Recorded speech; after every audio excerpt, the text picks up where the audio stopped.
That's okay there? Om Bhadrang.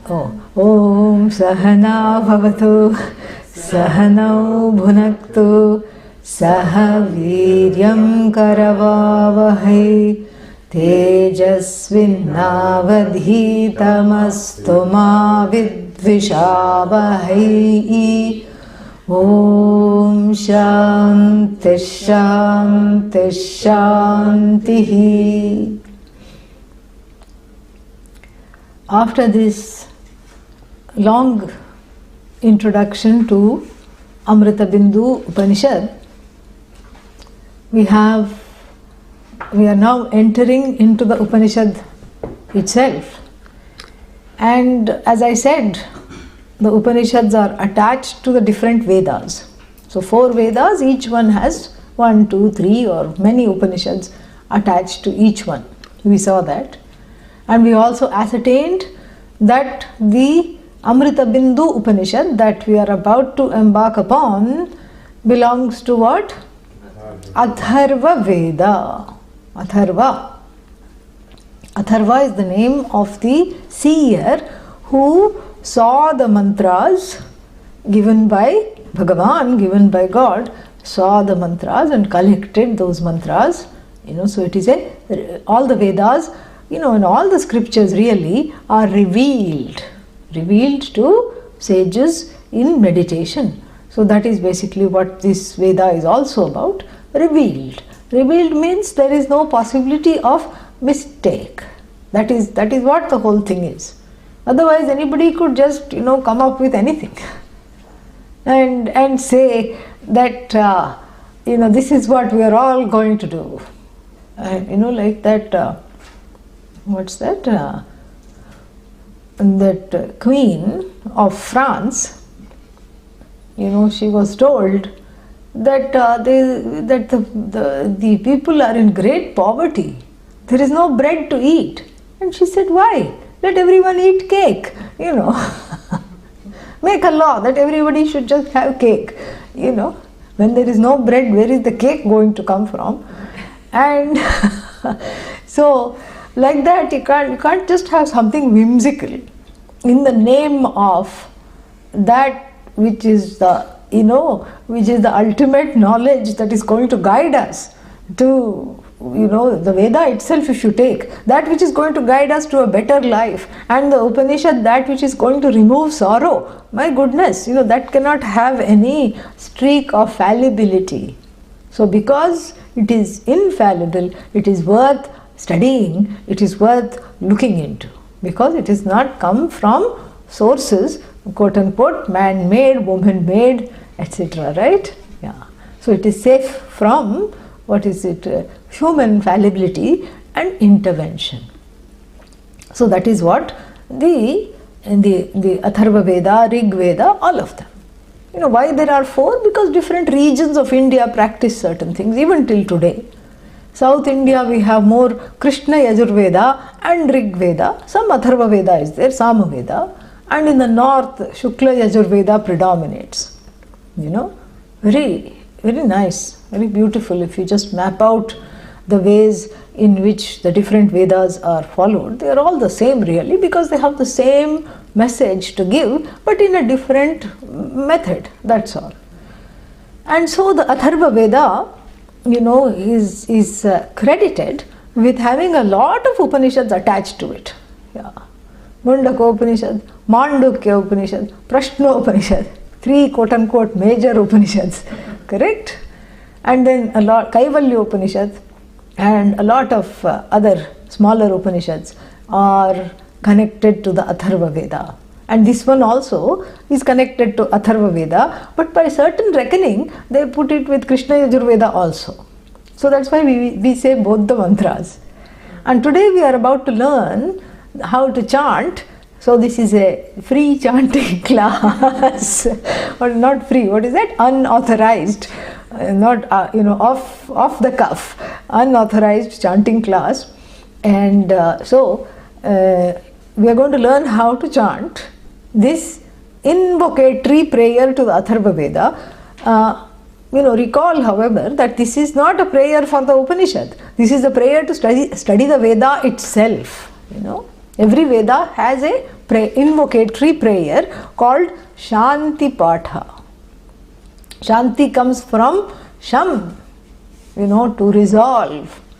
And to resolve what? The mind, of course.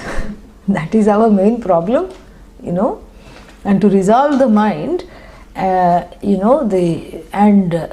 keep it free of obstacles, all kinds of obstacles in the form of wrong perceptions, etc. That is the Shanti Patha. And the person who is about to embark upon the study of the Veda, you don't need to be disturbed. Once you sit down, you don't get up. You don't need to be disturbed. Because when the disturbances come, they are called vignas. Vignas means disturbance. And that's not a nice thing, because here I am about to embark on a serious study, and then something comes and hijacks me away from the study. Not nice. And so therefore, this is something we have to, we have to control. How to control the disturbance? Are we able to control anything? No. We can't even control our thoughts. What is going to be your next thought? Please tell me. No? Nobody knows. Nobody knows what you are going to think now, next. God alone knows. We don't know what you are going to think next. And so therefore, we can't control anything, whether it is outside or within. You can't control. You can't control your surroundings. You can't control what is, so-called acts of God in terms of hurricane, tsunami, all these things. You don't know when they are going to happen. And you can't control the surroundings.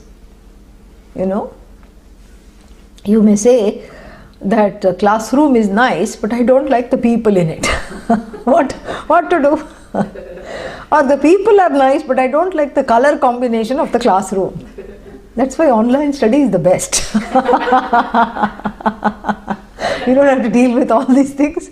You don't even have to deal with me. That is very nice. It is safe. So this is something wonderful. See, we try to have Shanti through online Patha. Yeah, you don't have to deal with me or idiosyncrasies that I may have. Free in the comfort and the color combinations that please you in your own home, in the chair that pleases you. You can sit and relax and listen. But still there can be vignas. Still there can be obstacles. Somebody wrote saying that I can't take the class because my computer broadband is not high enough. I'm not able to do that. So, see, this is a vigna. And somebody else said, I received an email recently, computer is fine, no problem, but something is wrong with the sound. As soon as I log on, the sound is not working, and I even had 2 experts look at the computer. They say everything is fine. Every other site, I can go and watch Hindi movies, the sound will come on. But as soon as I turn on your Vedanta class, sound is not coming on. Vignani, vignas, lot of vignas. These are obstacles. Yeah. Obstacles not to seeing Bollywood movies, no problem. Sound is coming, the video is not, hanging up, freezing, nothing. But only with Vedanta, the hang-ups are happening. So what to do? So we have to resort to prayer big time. The fact that this is even worked for so long. See, so many sessions of Amrtabindu Upanishad we successfully had without the prayer. That means that we are really blessed. But we can't go on. We can't go on taking for granted. So at some point, we have to learn and chant the prayer specific for this. And then the question is asked, even before we enter the prayer, who is the prayer directed towards? What is the answer? Where all prayer goes. To Bhagavan, to Ishvara, to God, that's where it goes. Yeah. And that source being only one, all prayers go to that alone. It cannot go anywhere else. You cannot say, it would be illogical to say, for example, there is only one God, therefore don't pray to other gods. If there is only one God, how can I possibly pray to other gods? It's physically impossible. If there is only one God, then everything goes to that source only, that nameless, formless source. And within the Hindu tradition, we have a certain, certain way in which that nameless, formless one is invoked through various manifestations. Why? Because it's easier for the people who are, how can you relate to the formless? You can't really, it's very difficult. It requires a lot of, maturity. And really speaking, the only way to relate to the formless is to include yourself and see the whole from that standpoint of oneness, which requires a lot of emotional maturity. And for the masses, for people who are not there yet, for people who need to relate to something, we see, Bhagavan, Ishvara, God, as both immanent and transcendental. Immanent, not imminent, okay? Immanent. Imminent also, but right now, immanent. It's a particular kind of a way of looking at it. Immanent means, manifest as the universe. Because if there is only one God and that God is just non-separate from the universe, this is our understanding, and is manifest, did not just create but manifested as the very creation itself. Tad, tad asrijata, tad anupravishata. Created, and then as it were, the presence of that Bhagavan entered the whole universe in all the forms. So the whole universe is not, is not devoid of the presence of Bhagavan. You can see everything, because everything is sacred and holy, because it is created by the Lord, one, and because it is non-separate. The presence of the Lord is still there in the creation. So that presence is called immanent. But then if you say, you can't say you can't say Bhagavan is tree. That doesn't sound right. How can God be tree? So therefore we say that it is transcendental. But what about the tree? That tree is not without the presence of Bhagavan, but Bhagavan transcends the tree. Because in order to be nameless and formless, so all names and forms are sustained by whom? Itself free of all of them. That is what the understanding is. And so the Shanti Patha has a number of advantages. Patha means the invocation, the reading, the study, and the enunciation, the repetition, and then Shanti exclusively for the sake of peace, which is defined as freedom from disturbance, freedom from all kinds of disturbance within and without. So this Shanti Patha, all the Shanti Pathas have many advantages, many advantages. The first thing is that it calms the person down enough to be able to sit and listen, because these are given by the Vedas and they have certain up and down swaras.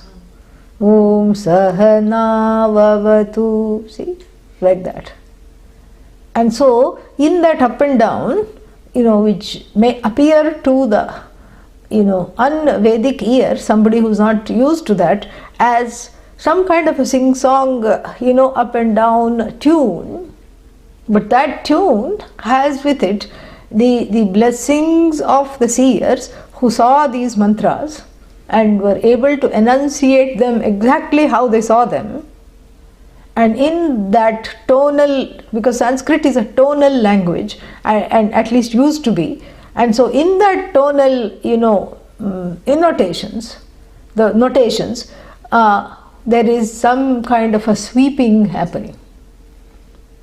A subtle sweeping action, the power of that nada, the power of that enunciated sound.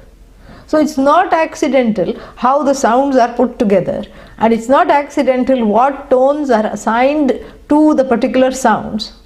And that's why there is no room for just saying that I will not say it just like it is articulated, I will sing the mantra instead. There is a pratha, there is very much a, infiltrated custom of singing Gayatri mantra. I feel like closing my ears, A mantra is not supposed to be sung, it is supposed to be chanted. You can't just put your own tunes. Especially a Vedic mantra. So the swaras are there, and it is fixed in its meter, it is fixed in certain ways, and the tones are also fixed because they have a healing, sweeping way where all the, it's a blessing. So all the things, the disturbances and obstacles that can come are just swept away by the enunciated tones, not just by reading it. By the enunciated tones, all the disturbances and obstacles are just gone. So that is the first one. Second, first advantage. Number two, it is a prayer, correct? And all prayers have a result, because prayer is an action, and it's an action of invocation. And so the prayer is always having an answer. Bhagavan doesn't just sit and say, keep praying. Prayer will be given an answer. Of course, sometimes the answer is no, but we don't want to hear that. Every prayer is answered. This prayer will also be answered, and especially a collective prayer. And when we chant it all together, it's going to be very effective, because we are doing it from all over the world, from both the hemispheres. It's very fantastic, it's going to be. And so therefore the power of collective prayer cannot be, cannot be underscored enough. Because if one person is chanting, it's like one broom sweeping, and then if 100 people are chanting, it's a very, very clean atmosphere, appropriate for the study, correct? Yeah. So it's a prayer. So the prayer is for being able to study. That's really the prayer. Why do I need prayer to study? I signed up without the prayer. When I signed up for the course, one may argue, I did not say, oh Lord, help me. I just signed up, it looked good. I said, okay, 1 month I'm going to study. It looked interesting, so I signed up. So if I was able to sign up on my own volition and according to my own desires, then why bring in God now, So far it has gone fine. You know the secret of why it has gone fine? Because we have been doing the other Shanti Patha. Sahana Bhavatu mantra is there. That's why it has gone fine. And otherwise it would not be fine, it would be finite. Simple. Small difference but big difference. So therefore, the argument that I did not pray then, why should I pray now? In fact, the more we know, the more prayerful one becomes. You can't help it. It's not that the more you know, the more Vedantin you become encrusted in your own wholeness like a pakoda, dipped in that wholeness. And no, you're not encrusted in that wholeness and you're just above everything else. No lowly mortals here and good for nothings there, ye masses over there, and I am just a very fantastic finished glazed pakoda. No. That's not how it is. In fact, the more one knows, the more humble one becomes, and the more dedicated and reverential, more of a bhakta one becomes. Only difference is one is a jnani bhakta, not a not a bhakta. Bhakta means devotee, not a devotee who keeps asking for things, but a devotee from the standpoint of knowledge. So the more you know, wherever you see, whatever you see, wherever you see, there is just the presence of God. You see nothing but God. That's all it is. And that's the vision of the Upanishads, that you get to that place of seeing the presence of God in everything, recognizing that in everything, in all the things that you encounter. So that is what the study is. And then the obstacles, in fact, are too many. Yeah, too many obstacles. Some of them are subtle. What is an example of a subtle obstacle? I don't feel like attending class. Why? I don't know, but I don't feel like it, okay? Yeah. Subtle obstacle. And if you ask the person why, they will say they don't know. They just don't know. There's just the sudden urge. Animals also have the urge. Certain urges are there. The dog suddenly wants to bark, without any impetus, nothing. It feels like barking, it barks.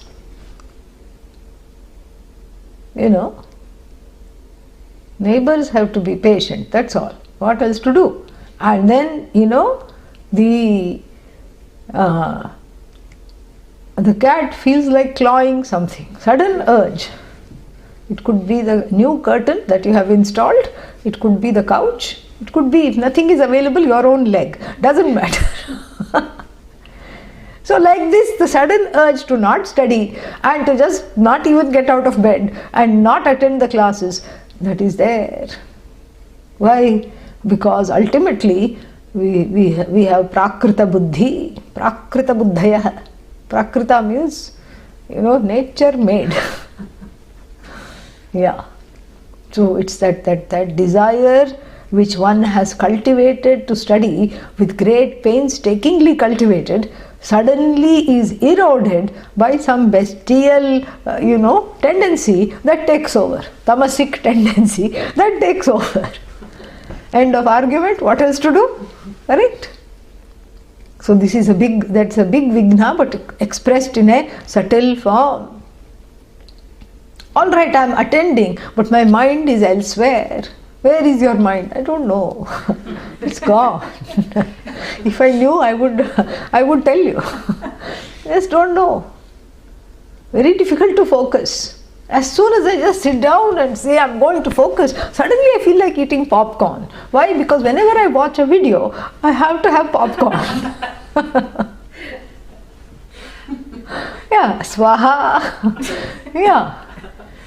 So here I am watching your video and now I feel like popcorn. All these days I kept quiet. Somehow I resisted it. Now I suddenly feel like popcorn. Yeah, it's like a Vedanta movie. Hey, what is that called? A soap. Soap. Because every day it's continuing. Yeah, soap, right? That's what, yeah. It's a Vedanta soap. And so, whenever I watch something, and if I don't have it, because you said don't multitask, all these things, you gave these rules, refrain from eating, drinking, all these things. And while attending class, all right, theek hai. I'm not doing all that. I have tied the hands behind the back. But my mind cannot get off that popcorn. Which is so easy to make. That's why it's called popcorn. I have to pop it in the microwave and then it is ready. Hot, nice on these cold days. Feels good. Healthy too. You just put some, they put something on it to make it healthy. What is that? What is that? Nutritional yeast. Put some yeast on it and then you can say a lot of vitamin B needed for Shravanam, and then, and so even though the popcorn is not with you, it is somewhere there in the cupboard, but just thinking about it, very difficult to focus. Another subtle, so the body is there, ready to study, the mind is elsewhere, having a little dalliance in the pantry cupboard where all the snacks are kept. It is doing an inventory. What will I have afterwards? So, another obstacle, correct? Yeah. So the first obstacle, body is also not here. Mind, of course, is not here. The mind has overtaken the desire to study. And here, the body is here, the mind is saying, come, let's take a tour of all the dabbas in the kitchen. Murukku, and so many things are kept. And let us just tour all the snacks. So, this is another obstacle. And sometimes the obstacles are not so subtle. Something happens, one cannot attend class. Somebody is sick, somebody is, needs help. And all these are obstacles. Prasabham haranti, with great force they take one away from the flow of the knowledge. And therefore, we cannot have enough prayer. The prayer produces merit, correct? Punya means even if the prayer is not immediately answered, because one prayed, one gets some merit. And that merit, insulates one from these types of obstacles. That is what the whole idea is. Because the life itself is an obstacle course. And a Vedantic life is obstacle course multiplied into 10. Yes. Why? Because it is one's own duritas. Duritas means one's own karmas that come in the way of what? Of leading one's life. That come in the way of leading one's life. This is what, karma is what is ordained. One has to, Prarabdham ihatu bhujyatam. Where have we heard this? Sadhana panchakam. So, Prarabdham means whatever is assigned to me by the Lord in return for whatever things that I have done which are wrong, all my wrongdoings. So this is what has been given to me, that I have to endure. I have to endure what is in my, bhaga. Bhaga means what is in my portion, I have to endure. And part of that portion is what? Some things that take me away from the most auspicious thing in my life, the study and the nearness, the oneness, etc. to this auspicious study and the oneness with Bhagavan. That is what is part of that. So bhujyata means I have to endure. And then what does that mean? So I stop coming to class, I keep enduring. No, I have the courage to endure, but I put a little petition on my behalf. I petition because Bhagavan is all compassion, correct? And yes, I know that this is my own wrongdoing, that I'm enduring because of this, I'm having all these obstacles. But what is the prayer for? Because how did this result come? Because of previous actions, correct?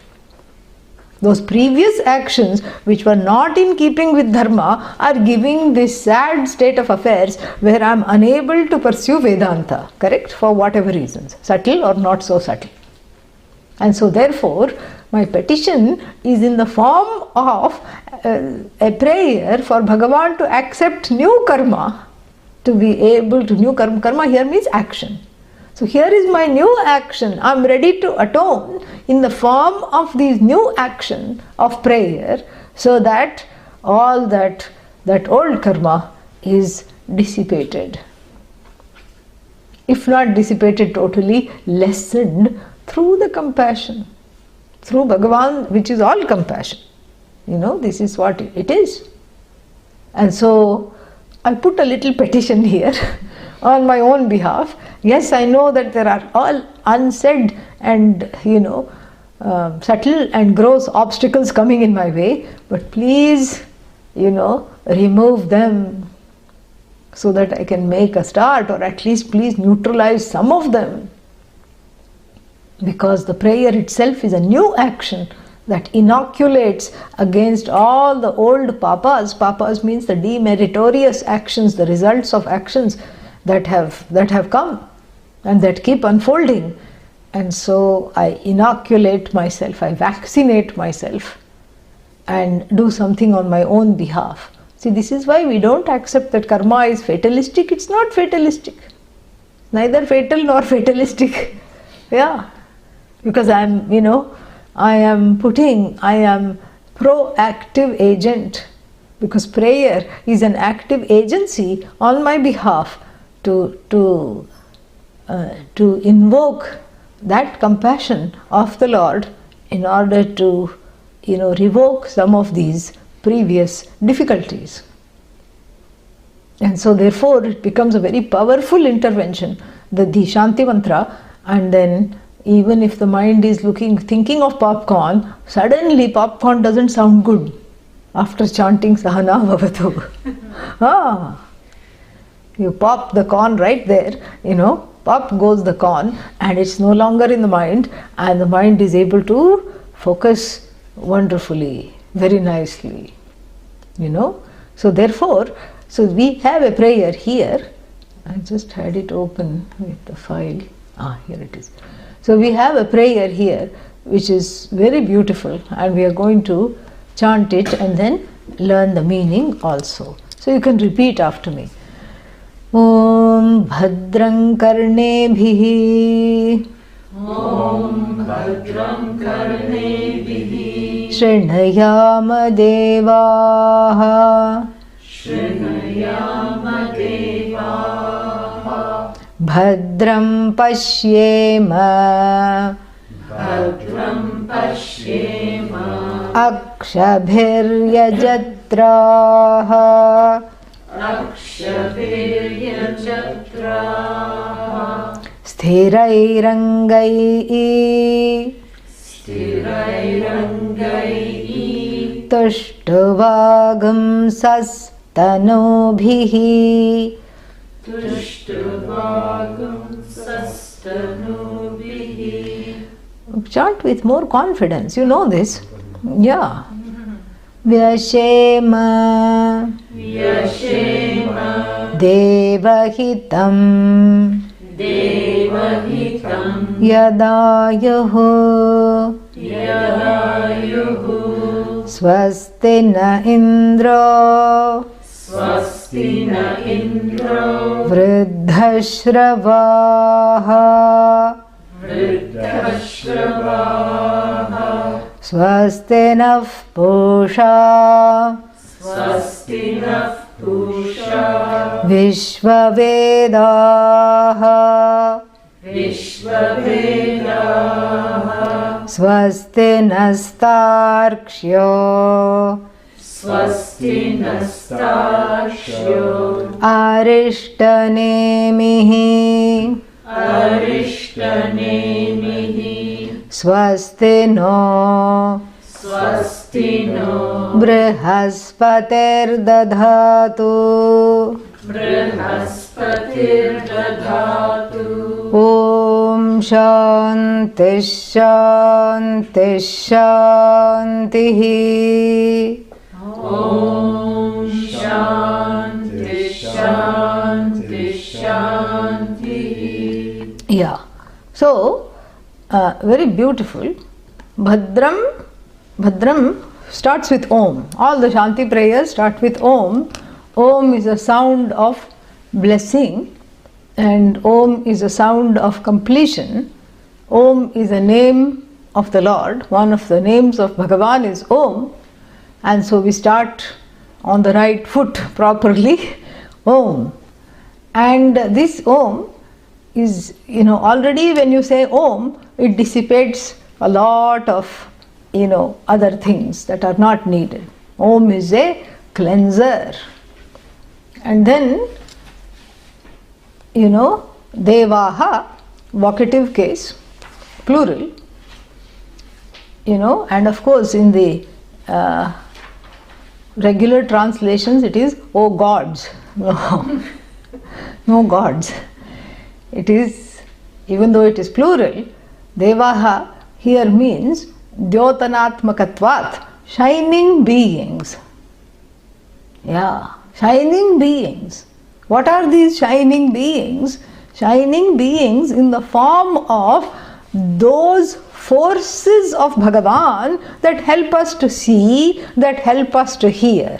Why are they shining? Because they are, the sense organs. They are, they have quote unquote borrowed the shine of the Lord. That Lord is all consciousness, all presence, all knowledge. And so here the eyes have little knowledge, ears have little knowledge. They have borrowed from that knowledge only, because where else will they go? And then they are functioning according to the laws of Bhagavan. Correct? Because what is the law? If there is a ear, it will hear. Except if it is a ear of corn. Yeah. Correct?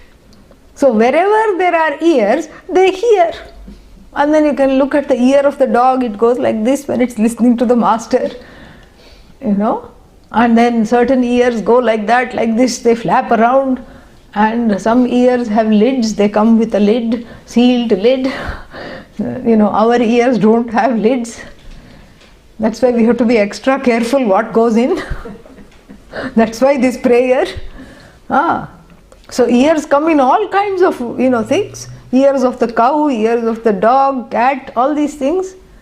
And then sometimes the ears are just two holes, in the reptiles, birds, etc. But still they hear. So there is some kind of an auditory thing happening. And if there is disturbance in the hearing, because there is some problem, that also is part of the order. Yet another order, the order of karma. So basically, what we are, here, O Devaha, we are talking to the Adhishthana Devatas of the sense organs. Adhishthana means presiding forces that control the efficacious functioning of all our sense organs. It's not, oh gods, no. Devaha means that shining ability. Shining means because they bring things to light. Yeah, that's why they are shining. The eyes, the ears, etc., they bring things to light. They make things evident to me which are not evident. So, therefore, this is I invoke that force of Bhagavan, which is, Adhishthana Devatas, the deities who are manifest as the deities that help the efficacious functioning of all my jnanendriyas and karmendriyas, the sense organs and the organs of action. Because not a leaf blows, without the wind itself is part of this whole action. So we have a very sophisticated understanding of how all these forces function and how these forces are non-separate from the source. The force is non-separate from the source. That is how, we have a very sophisticated understanding. Like if we take Vayu, for example, what is Vayu? It is there. It is wind. It's one of the 5 elements. And that is also made by Bhagavan, correct? And not only made by Bhagavan, that is a manifestation of Bhagavan. That's why we can say Namaste Vayo, Tvameva Pratyaksham Brahmasi in another Shanti mantra. You are the very manifestation of Bhagavan. We can say that. And then something interesting happens when you breathe in. Outside, Vayu. What happened just now? What is here? Brahma. Huh? Brahma. Prana. Inside, it has a new name. There it was just Vayu. Now it is my prana. The word my comes, the possessive case comes here. My prana. So this Vayu and then my prana. It is converted into my prana. and then I exhale, it is Vayu again. So that, so we see Ishvara at every step. Prano vai Ishvaraha, that which fills up my lungs, and and once the Vayu goes, why should it come out? Tell me. Yeah. Yeah, why should it come out? It can say, what has this person accomplished? All these years, the person is a useless fellow, I'm not coming out. I'm sitting tight. That's what is called last breath, okay? Yeah. He took his last breath. In obituaries and all, we see that. Took his last breath means it did not come out. Yeah. Stayed put. Then it will do that, but not before time, correct? There is also a certain kind of a law there. That once it goes in, it comes out effortlessly, easily, until it doesn't come out, of course. So, my breath is connected to the 5 elements, really. In fact, it is dependent upon them, and from the standpoint of that which is within the lungs, that sustains and bathes all the cells with oxygen, renews them and makes them alive. From that standpoint, that breath is what? Ishvara. That breath is the presence of Ishvara, blessing my lungs, blessing this whole body to be alive in the moment. To be awake at least, if not alive. So, to be awake, to be alive, and this is what is the blessing. And then the Vayu as 5 elements, that itself is also blessing, correct? That is also Bhagavan. This is also the presence of Bhagavan. And then the force and that source which links these 2 forces together, the connection between Vayu and Prana, that subtle connection, that is also a manifestation of Bhagavan. So from the standpoint of my prana, it is Adhyatmika. Adhyatmika means Atmanam Adhikritya Tishtati. Adhyatmikam. So meaning it is centered on I. Adhibhautikam, Vayu centered on the surroundings. Bhutanam Adhikritya Tishtati. And then Adhideva, Adhidaivikam means the force remains with Bhagavan. It is a manifestation of Bhagavan. That source is revealed as non-separate from this force. We have a very sophisticated understanding of Ishvara, of the Lord, as directly, connected to me in every form, not just in the form of the breathing, in every form. And here, the breathing is not talked about. What is talked about is the sense of hearing. The sense of hearing is a blessing from Bhagavan, correct? That I can hear the subtle sounds, the gross sounds, the chirpings of the birds. And then here the prayer is a very wonderful prayer. Bhadram means auspicious. Only the auspicious things may we hear. Bhadram Sriniyama Devaha. O shining beings that bring this gift of hearing from the Lord to us in the form of my own ears and in the form of the ear, Shrotrasya Shrotram, that makes this hearing possible. The ear hears, correct? But the dead person's ear doesn't hear. Why? Because what is responsible for the hearing to come to light is the ear of the ear, which is Bhagavan. So that which helps me hear, I have a special prayer. And what is that prayer? Bhadram Srinuyama. May we hear, collective prayer, may we hear only that which is auspicious. This is a preparation for the study. Because otherwise, things come. You know what happened? I heard somebody talking about you. Oh, what? About me? What did you hear? Well, they were saying you're not such a good person. Oh, how could they say that? After all I have done for them. And this is our non-Vedanta life. If this is our non-Vedanta life, then coming to Vedanta, those whisperings, the effects of those whisperings are very toxic. They don't prepare the mind for the knowledge, because the mind and the ears are connected.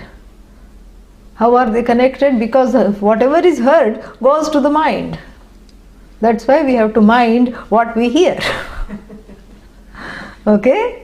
We have to be mindful of what we hear. So this is a prayer for preparing myself to study. Not just today, every single day. So therefore the prayer is chanted loudly or silently every single day.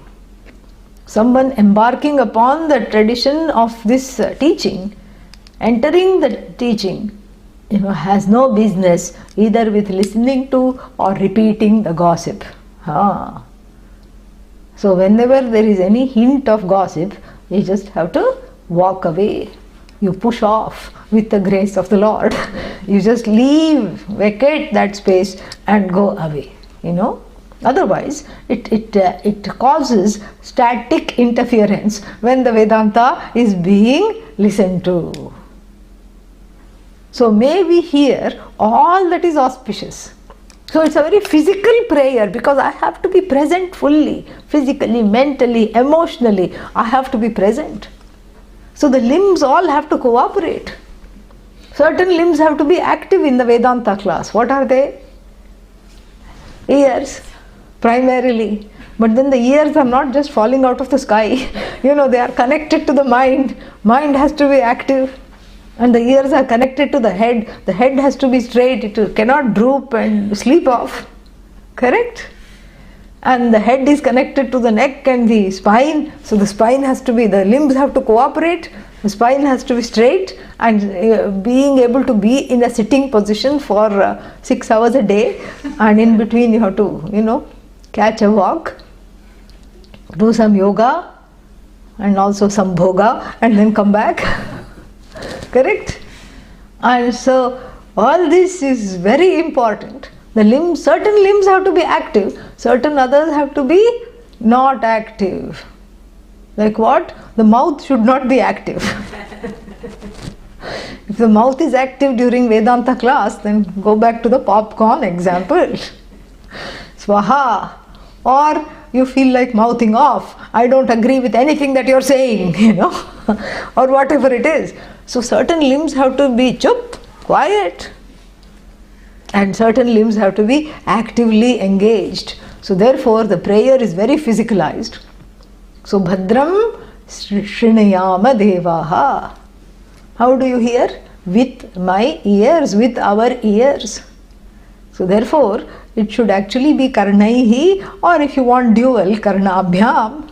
But we are not going to correct the Veda when it says Karnebhihi. We say Chandasam, poetic license.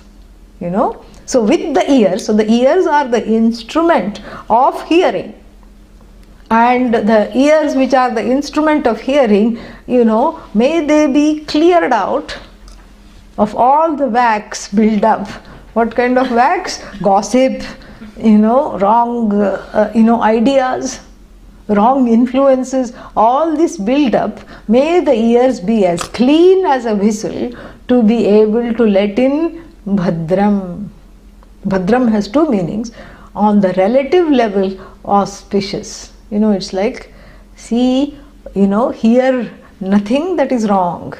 Hear only the good things. See only the good things. We have that mantra also. What is that? Not another Shanti mantra. So, Swasti Prajabhyam, somewhere it comes that may everyone see only the good in everyone. Yeah. Bhadrani Pashyantu. Sarve Bhadrani Pashyantu. That same Bhadram. Bhadram, Bhadre, Bhadrani. Plural, that's all. That same Bhadram, there Pashyantu, may they see only that which is Bhadram, auspicious. Here, may we hear what is only that is auspicious. Why we start with the hearing? Because this is very central to Vedanta, because you have to sit and you have to be able to listen, you have to be able to hear. And there cannot be any interference. So it has two meanings. One on the relative level of preparation. How do I prepare myself to be an appropriate student so that the knowledge does take place? I learned only to listen to that which is auspicious. The inauspicious things I just let go of. So that means I'm in denial? No, that's not what it means. That means I don't give it the time of day. Any kind of nefarious things that I hear, I don't engage in it, I don't fuel it, I don't foment it. And then that is the relative meaning in terms of preparation. And it's also a prayer that may I always listen to only that which is auspicious. What's the most auspicious thing? Bhagavan. Brahman. Bhagavan is the most auspicious thing. And so may I only be listening to Vedanta. This is a prayer. May I only listen to Vedanta. May there be no obstacle for me to listen to this. May heavy metal not come into the picture.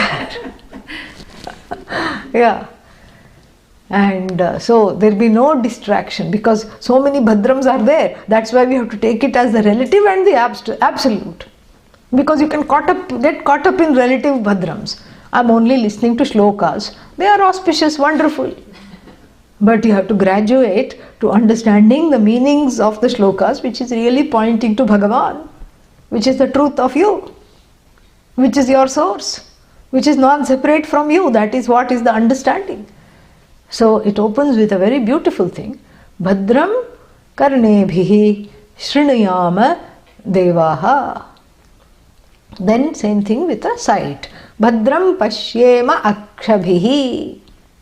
With our eyes may we see only that which is auspicious. And you know what? Here the prayer is, may whatever I see be converted to that which is auspicious.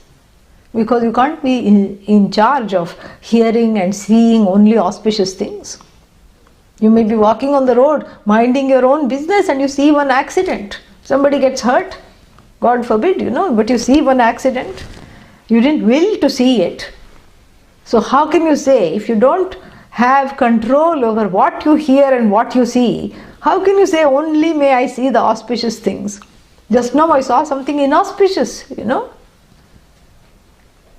That the prayer is, may whatever I see be converted into that which is, ultimately and totally auspicious. How? How can the accident be converted into that which is auspicious? Because then I start looking at it differently. And it becomes a blessing, because you know why? Because when this intention is there, that may this be an auspicious event, it turns out very well at the end. My commitment, because you see, that limitless in which I am included. So in a way, on the relative level, there are so many ways in which my intention influences, because my intention becomes a prayer. May this be auspicious. May this not end badly.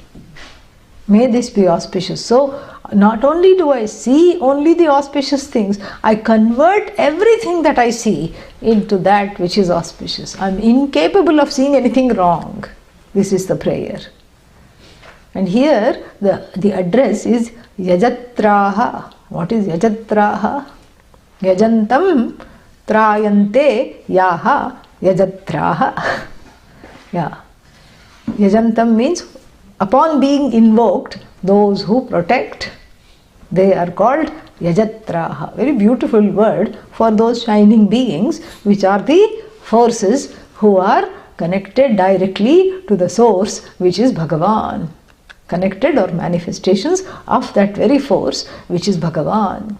And so that source here the sources, because the sources means the presiding deities of the eyes and the ears, are called Yajatraha. Because otherwise they are chup, they are keeping quiet. Only when do they protect? Only when they are invoked. Yeah. They are not just, giving the protection just like that. Only when they are invoked. Yajantam, when you invoke them, then trayante, yaha, those who protect upon being invoked, Yajatraha, another name for Bhagavan.